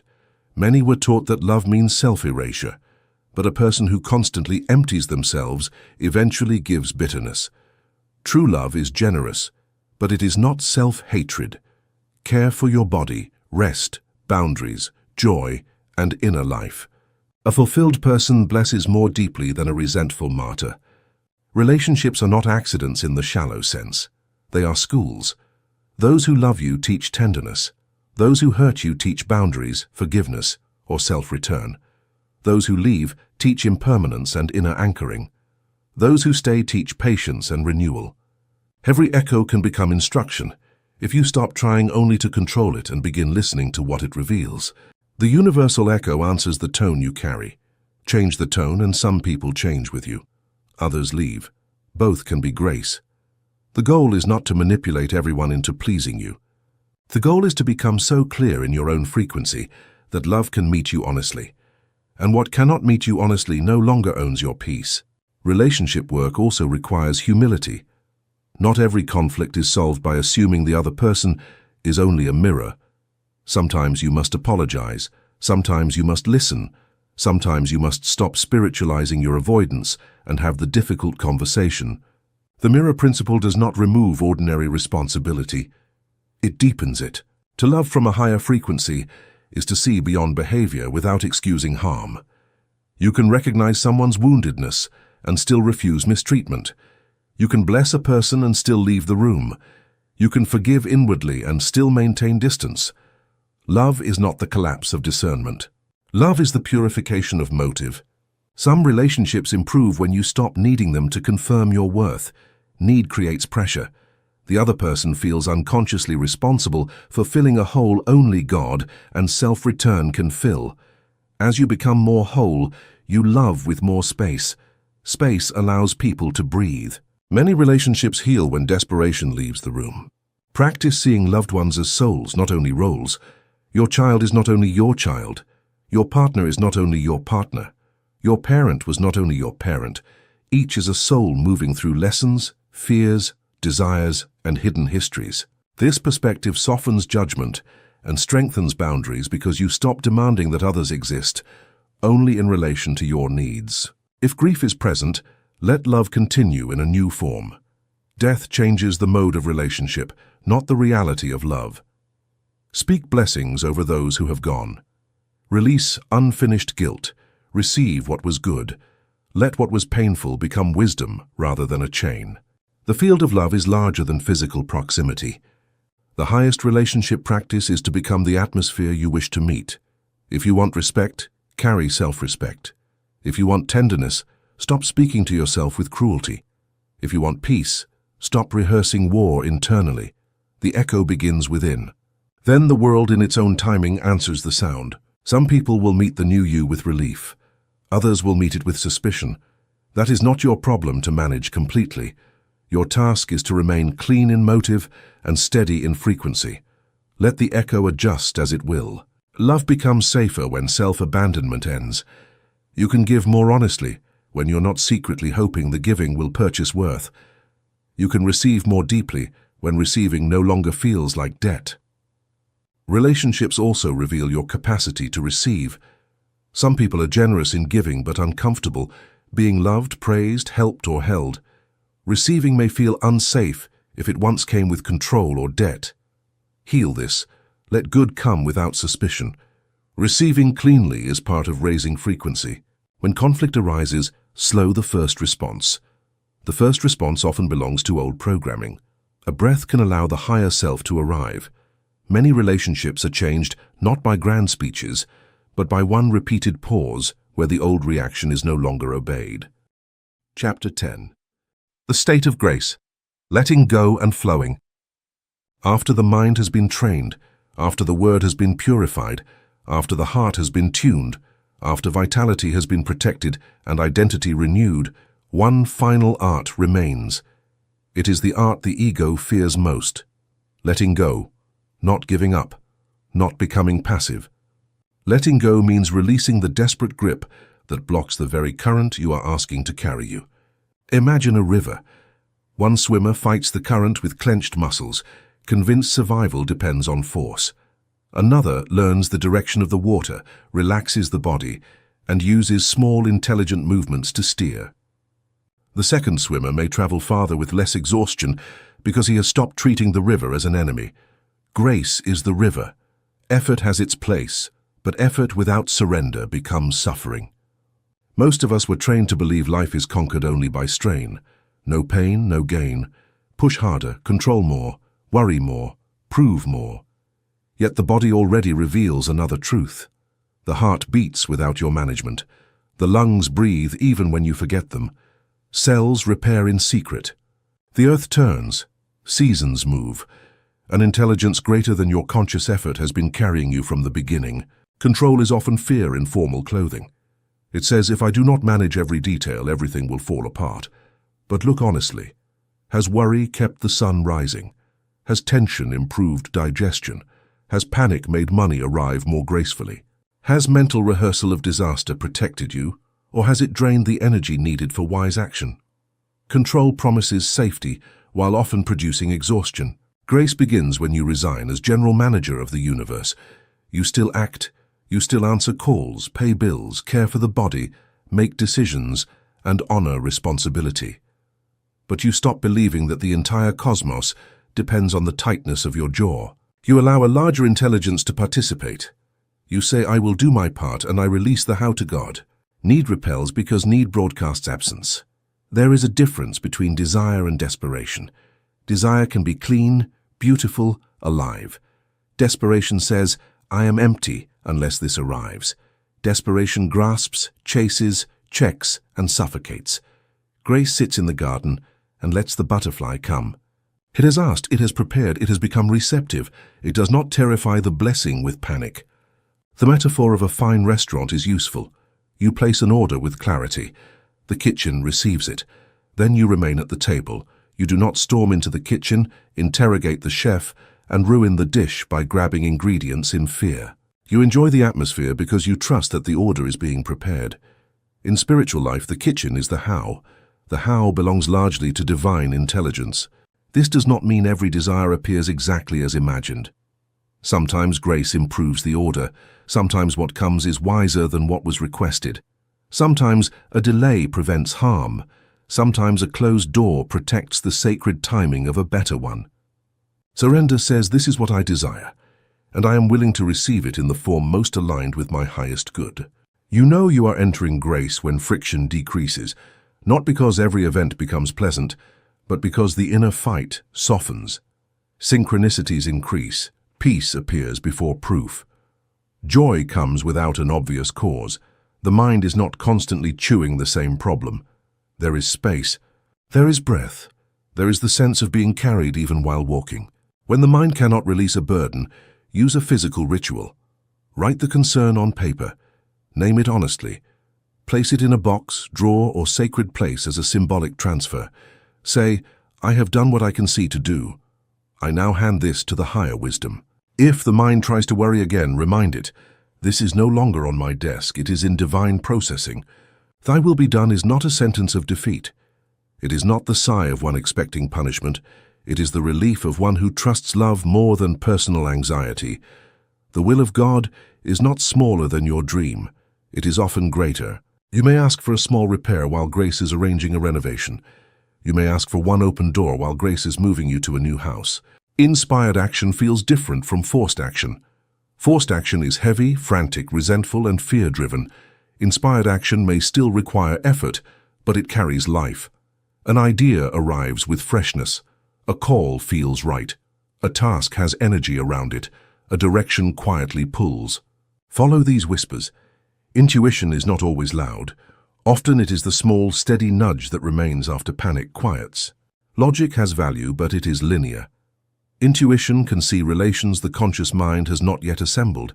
You may feel prompted to take a different route, call someone, read something, rest instead of push, speak now instead of later. Mature spirituality does not abandon reason. It allows reason and intuition to cooperate, with the heart coherent enough to distinguish guidance from fear. Trust your wings more than the branch. External supports change, jobs end, markets shift, people leave, bodies age, circumstances move. If your safety depends only on branches, every crack becomes terror. If your safety depends on the divine life within you, then a branch can break and you can still fly. Security is not finally in the object, it is in your relationship with Source. Storms test the state of grace. Anyone can speak faith when the water is calm. Mastery is choosing peace when the waves rise. When a diagnosis, conflict, loss, or frightening appearance arrives, breathe before you obey fear. Say inwardly, this appearance is not greater than God. I will act wisely, but I will not give my soul to panic. The storm feeds on fear, deny it that food. Gratitude in advance becomes the natural atmosphere of grace. Not only thanks after the result, but thanks while the result is forming. Thank you for the answer moving toward me. Thank you for the unseen help.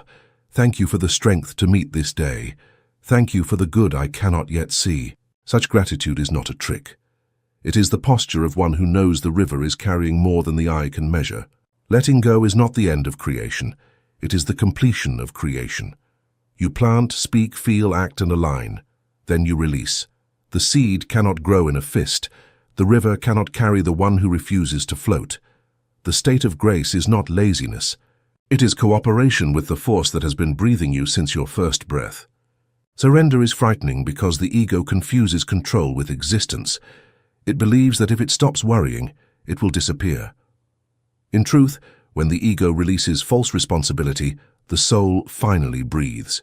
You do not vanish in surrender. You become available to a larger intelligence. There is a holy difference between letting go and abandoning desire. Letting go says, I desire this cleanly, I align with it, I act when guided, and I release panic. Abandoning desire says, I do not believe I can receive, so I will pretend not to care. The first opens the hand. The second closes the heart. Do not confuse numbness with surrender. The state of grace often asks for trust at the exact point where the old self would tighten. A delay appears. A person does not respond. A result is not visible. The old self reaches for force. The new self breathes and listens. Sometimes action is required. Sometimes rest is required. Grace teaches the difference. When inspired action comes, take it quickly before fear holds a meeting. The nudge may be simple. Write the letter, drink the water, forgive the person, clear the drawer, make the appointment, step outside, pray now, stop speaking. Small obediences open large corridors. The river often turns through humble acts. If fear returns, do not declare failure. Return to floating, return to breath, return to gratitude. Return to the God box. Return to the phrase, I do not have to solve the whole map from here. Grace is not a mood you lose forever. It is a current you can re-enter. The final sign of grace is generosity of spirit. When you trust life, you become less grasping. You can bless others without feeling robbed. You can celebrate another person's harvest without cursing your soil. You can give because you no longer believe giving empties you. Grace restores the sense of infinite source. Grace is especially necessary after you have done real work. The ego may become proud of spiritual discipline and then try to control the results even more tightly. Do the work, then release ownership of the outcome. The field is larger than your plan. Flow does not mean every current should be followed. Some currents are habits in disguise. Grace includes discernment. The true current carries peace beneath movement. The false current carries compulsion beneath excitement. Learn the difference by returning to the heart. The state of grace includes the courage to be surprised. The ego likes predictable answers because predictable answers preserve its illusion of control. God often moves through unexpected channels. A delay, a stranger, a mistake, a cancelled plan, a sudden memory, all can become instruments of arrival. To flow is to remain available. Available to guidance, available to correction, available to rest, available to action, available to a better version of the blessing than the one your anxious mind designed. Availability is the open hand of faith. Conclusion. The Great Architect. We have walked through the central chambers of a living mystery. We began with tuning, because life is received according to frequency. We entered the mirror, because the visible world reflects more than it seems. We crossed into the garden, because the subconscious grows what is planted. We learned the word, because speech shapes atmosphere. We honored harvest, because every seed needs time. We tuned the heart, because feeling carries force. We protected vitality, because a weak battery cannot broadcast a strong signal. We trained attention and intention, because the mind must know what to see and where to travel. We changed the suit of identity, because new blessings require a self-concept that can hold them. We listen to relationships as echoes, because love and conflict reveal hidden states. Finally, we entered grace, because the highest power is not strain, but alignment with the current of God. Now the work becomes life. A book can open a door, but only daily practice walks through it. A chapter can stir the heart, but only repeated choice changes the field. You are not meant to remain inspired for an hour and then return unchanged to the old frequency. You are meant to become the instrument through which a new signal enters your home, your body, your relationships, your money, your speech, and your final years. Do not look backward with contempt. The old self did not know what you know now. It tried to survive with the tools it had. It worried because it thought worry was protection. It complained because it thought complaint was truth. It held resentment because it thought memory was justice. It feared age because it believed time was the enemy. Bless that former self for bringing you this far, then release it from command. You are the architect now, not the architect of every event, because life still contains mystery, other wills, and divine timing. But you are the architect of inner atmosphere. You choose the materials placed in consciousness. You choose whether the morning begins with fear or gratitude. You choose whether the tongue curses or blesses. You choose whether the heart broadcasts panic or trust. You choose whether attention hunts for proof of abandonment or evidence of grace. A cathedral is built by repeated placement, one stone then another, one prayer then another, one word corrected, one resentment released, one breath returned to peace, one night entered with gratitude instead of fear, one morning begun without the world's noise, one conversation blessed instead of poisoned, one act of dignity when the old identity wanted to collapse. Do not say it is too late. The soul does not measure time the way the anxious mind does. Some trees offer their richest shade only after many decades. Some wines require age. Some prayers can be spoken only by those who have been humbled by life. Your maturity is not a sentence. It can become an altar. You have seen enough illusion to desire truth more deeply.